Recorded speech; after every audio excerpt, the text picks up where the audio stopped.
Страдальна мати під Христом стояла,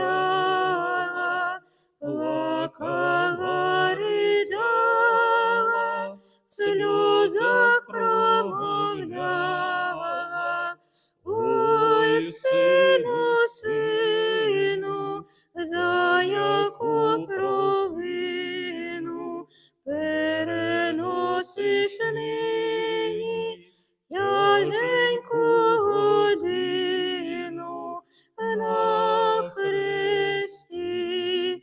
Я тебе купала дрібними сльозами і малим ховала перед ворогами, а нині плачу, що тебе вже трачу, тебе, любий сину, більше не побачу.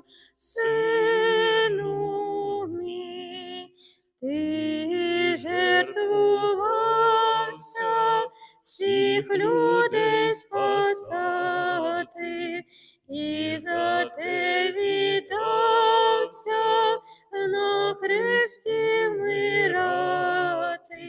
За світ лукавий, злобний і неправий, що сповнив на тобі свій засуд кривавий на хресті.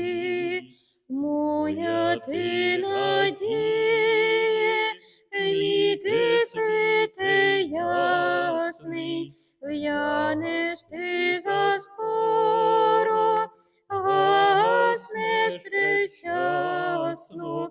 А що зі мною буде сиротою?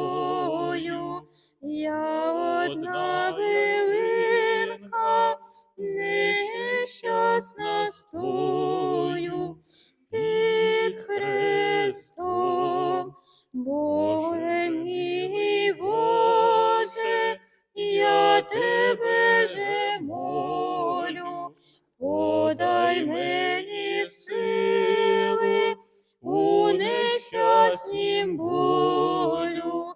Тебе благаю, я сама я знаю, нині свого сина тобі доручаю на хресті. Страдальна мати під Христом стояла, плакала, ридала, в сльозах промовляла: ой, сину, сину, за яку провину переносиш